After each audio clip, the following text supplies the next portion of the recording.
I just paid over £250 for a service on my Volkswagen Golf. I did not expect it to be this expensive. I just got my Golf a month ago and I'm already paying for a service. This is because I'm not exactly sure and confident in the service they did previously for the car. Now, because I'm not entirely confident, I decided to go with a full service which is worth over £250. To be honest, I could easily go for the Mercedes driving experience, which is something I really want to do, where I drive some of their AMG cars. I'll definitely get that done sometime in the future. But I had to spend that money on a service. I had a look online to know the specifics of what they change within these full services, but it wasn't as specific, so I didn't really know what's going on. And as we know, when you're getting a service, there's loads of things you need to change. One, you need to get your engine oil replaced. Two, you need to check your coolant, maybe get your coolant replaced as well. The washing your windscreen as well, get that checked. Transmission fluid, even brake fluid, and there's a lot more included. I had a look on YouTube and I couldn't really find much about RAK and the specifics that they change in these full services. So I just thought I'd bring you guys with me so we can go find out together. I believe the name of the guy coming over is Chris. So I'll probably shake his hand, give you a little introduction, and I'll be on him for the whole service, just videoing and seeing exactly what they do, just so I have an idea of what they've changed, because it's really, really important to know what your service entails, because different companies have slightly different services and you actually need to know exactly what is being changed, because as you know, cars don't last forever. They need to get serviced regularly, at least every year. But sometimes you might need a full service, but sometimes you might not. You might need more of an interim service, but it depends on what's been changed. And if you don't know what's been changed and what's been serviced, then also, if you like these kinds of videos where I just take you through my day and teach you something new about either owning a car, being in uni, placement years, just comment down below that you are enjoying it. And if there's anything else you'd like to see about my daily life or what I get on with, just let me know down in the comments below. £250 is a lot of money to be paying for a car service, but it's across the board. I checked not just RAK, but I also checked AA. I checked different insurances who provide services as well. I think Tesco and Asda do one as well. They were also quite expensive. I had to look at even my local garage. Their services were about £200. So it is across the board. Don't look at me like I'm the one choosing to go pick a really expensive service. No, all the services across the board were quite expensive. For proper services, I look through not just your engine oil, but transmission, your brakes, your coolant, your filters as well, both cabin and engine. So yeah, this is a service to get my car feeling right. Because I feel like this is my first time like paying for a service, right? Yeah. And I feel like when I was looking for like what exactly RAK does when they like service your car, I didn't really understand exactly what it was, like what they were gonna do. Yeah. So that's why I'm probably just gonna ask you a lot of questions, if that's fine. Okay. Yeah. Okay. It's an anti-theft key, basically. Anti-theft. Okay. It's just so you've got your 4 normal wheel bolts, and then you've got one that only that key will fit. Okay. So never lose it, because otherwise it's a pain sometimes to get a new one. Because you've obviously got to remove that, and that's why they're so.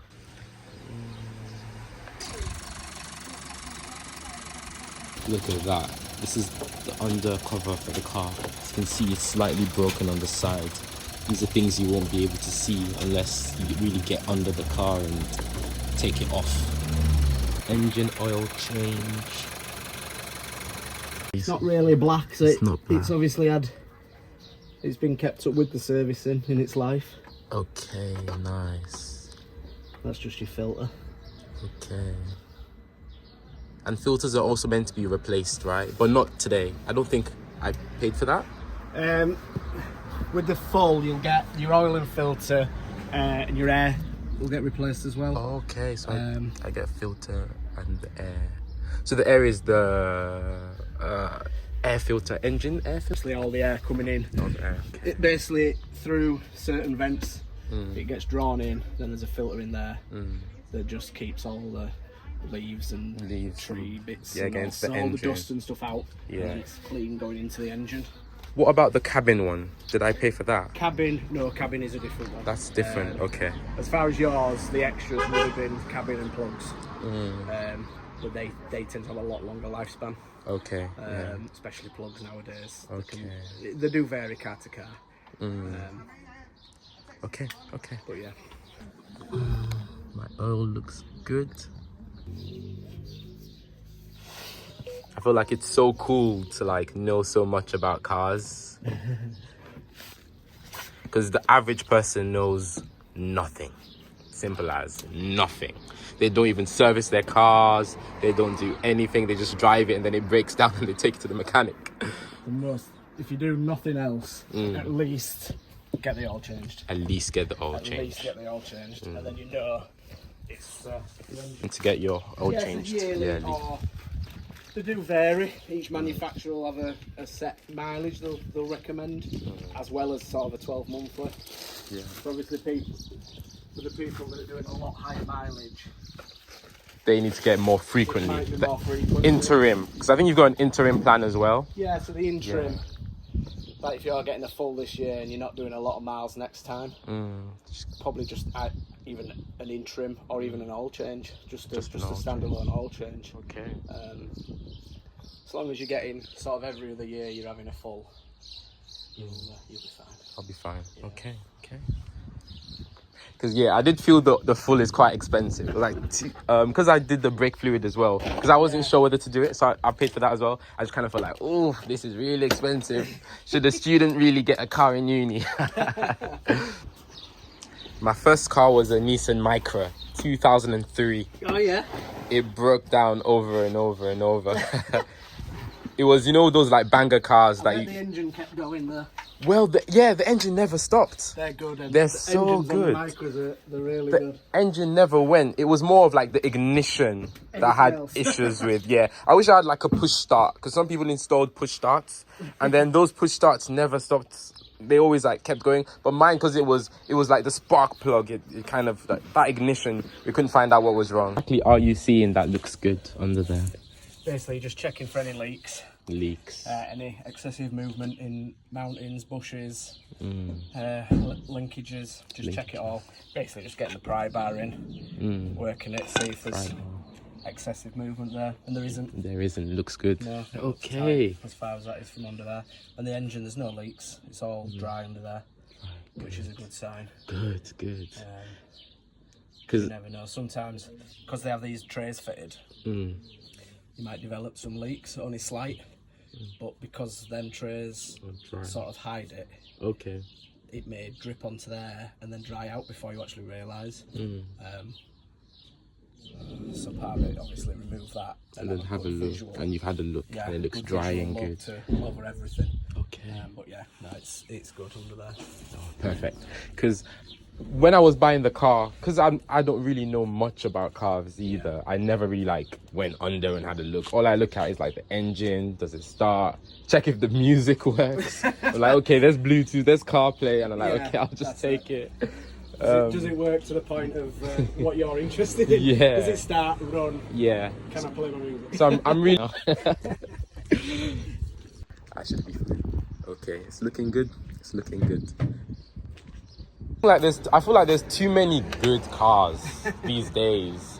Like, you can actually really get any car and be fine. So he's just putting in the engine oil.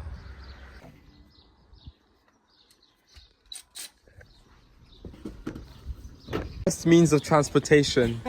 Before cars, we had horses. Engine filter. That's a new one. And that's a new one. Wow, mine is so You dirty. can see inside there. Oh my It's obvious. It's been doing its job. Yeah. It's caught all the dust and the muck. How long would you say that one's been in for? Because it looks quite dirty. A lot of it can differ on environment as well. Okay. So it's from being somewhere that's very dusty, for example, it can make a difference. But it's probably been in Like 3 years. a good couple of years. Yeah. 2, 3 Definitely. years. Yeah. Okay.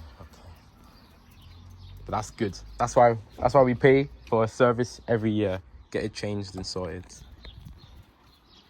Is all VAG group, so they all share basically same engines, compartment. same a lot of stuff. It's just all the bodies. All the bodies are Same different. running gear and engine and gearboxes, and they just changed the body. Oh, so it's all the same. Yeah, So what companies did you say they were again? Skoda, Fabia? Skoda, all Skoda. All Skodas. Volkswagen. All Volkswagens. All Audis. And Skoda, Audi, Volkswagen. That's it. Seat, Audi, Skoda. Skodas. I won't worry so much about that, because that's more somebody's probably spilling it when they've been topping up. Okay. But yeah. And this is the coolant, right? Yes. But then what is this? So that's your brake fluid. That's the brake fluid. Yeah. Okay. So in theory, you shouldn't have to touch either of those. Okay. That, so long as it's between those two lines, you're fine. Even if it's a bit higher than max, it's no. You know, it's when it starts getting below there. That's when you sort of think, right, it's going somewhere. You need to find where it's disappearing, because they're both sealed systems. Okay. So if they start dropping, that will drop as your brake pads wear. Yeah. But then as you get new brake pads, it'll come back up as they push the pistons back and replace your pads. Okay. That will come back up. Okay, so you don't really have to replace your brake fluid, just brake pads when you need them? No, well, they do recommend I think it's about every 3 years. Is usually brake fluid, because it's hydroscopic, which means it can take on water. Okay. And once it starts taking on water, it doesn't act the same way, so it doesn't pressurise up the same. Okay. I'll be so honest, guys, I'm so glad I did this service. I feel like he's been really helpful. He's really explained almost everything. Every question I've asked, he's answered. We've done the engine filter, engine oil, still a few more to go. We've got to do brake fluid and some more. But brake fluid was an extra though, so I had to pay like an extra £60 for that.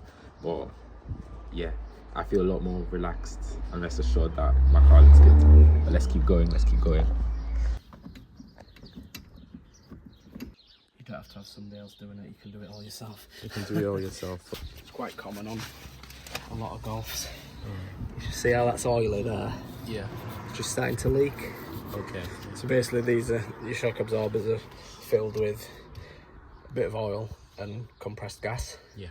And the seal in the top, obviously as you're going up and down constantly, bits of mud get in there and just break the seal a little bit, and it just slowly starts letting the oil out. Okay. So say, I'll put it on the sheet as an advice, but I'd probably say you want that doing probably within the next couple of months, to be fair. Okay. And what exactly is that? It's the shock absorber? That's your shock absorber, yeah. It needs replacing. I mean, that's your spring. Your spring's, it's still intact, so they'll just put your old spring onto a new shock absorber. A new shock absorber. So you don't have to do that. So it's, it literally is just the new one. The new shock absorber. Yeah. Okay. With that, just keep an eye on the feel of the pedal. Okay. Yeah. If you start getting a bit of fluctuation or anything through, then it'd be discs. Discs, But okay. you probably would end up needing pads and discs. Pads and discs, most likely, okay. Because the pads the face wears to the sort of the contour of the disc. So we always recommend, you can change just pads. Or recommend go through, various sets of pads. But when you change discs, the recommendation is always change pads. Okay. With this as well. Okay. But yeah, that type golden. Okay. And what does that mean? Should be just a bit light, a lot lighter than that. Should be lighter than that. Yeah. Okay, so it's been a while. The brake fluid's been changed. Over time, it just gets dirty and it takes on a bit of moisture. So that one's more golden. Okay. Yeah. See, sometimes yours isn't too bad. Sometimes you do it and it's really dark, just with because they've been in there so long. It just discolours in the middle. Nice and clean. Up to towards the top. So that's your minimum and your maximum of your oil, basically. As long as it's between there. Yeah. So always when you check it, just pull it straight out and wipe it. Yeah, and then because it could be anywhere. Yeah, I did it yesterday. And then re-dip. I did it yesterday and it was very, very low. See, that's just near the. That looks good. Sort of 3/4 when I did it, it was literally like barely there, so it was really low. So now it's been topped up and it's all good to go for a year. Nice and clean and. Perfect. Okay, but I hear that cabin filters aren't too hard to change. I should be able to try that myself. To be honest, I think a lot of them, they are. You have to get it out there where doors wide open. A lot of them They're literally under there. There's a little cover. Okay. Take the cover off, and sometimes there's a plastic plate that big, and you literally slide it to the side, pull it down, take it out. Is it the same as the engine one, or is it a different one? No, it's a totally different one. It's a totally different one. Okay, so I'll have to Google, put it in there. I'll try to do that. Just see as it goes. I say it's that'll be. You just changed an injector this morning. That's so hard. You've got to replace all 4 seals because when you pull it off, you damage the seals. Yeah. How much more expensive is it? Because you're actually working on the engine. You know what I mean? It was just over £1,000 for 4 of them. £1,000. Wow. They're expensive. That's on the expensive, road. yeah. On the engine, he did mine on a Seat Leon, like the spark plugs within the engine. It's so difficult. 2.5 hours. Okay, that's what having a battery check. Make sure the battery's all good. 12.4 volts. That's good as a standing charge. 12.4 volts. Okay, so what is bad? Dropping to about 12, or if it's 11 12 point anything. 11 point anything. It'll probably probably on a petrol it would still start. On a diesel, that's when you may struggle to start once it starts getting to that point. Okay. Everything seems good. Perfect. So what we've done is he's replaced the engine oil, he replaced the brake fluid, but the brake fluid was only replaced because I paid extra to have my brake fluid replaced. He also changed the engine filter, not the cabinet filter, just the engine filter. He had a look at my coolant, had a look around my engine as well. Everything seemed nice, seemed good. Then he gave me some advisories of like what he thinks I should get fixed in the car, which I would obviously show the clip previously. He also had a look at all my tires, the tread depth. He also had a look at my battery as well. Quite important. Had a look at the battery. It was 12.4 volts, which is meant to be. He also had a look at my dashboard. So he put in this, I think, OED thing, and he had a look at his laptop, which is connected through Bluetooth. And what that allows him to do is to see if there's any error codes that's not appearing on the dashboard. And he said that was completely fine. There was no error codes, which is good. He also had a look at all my tires, but also the nuts on the tires. So he also just tightened all of them up just to make sure that they're all tightened. Safety. Then lastly, he had a test drive. He took me on a test drive. He kind of showed me around my own car.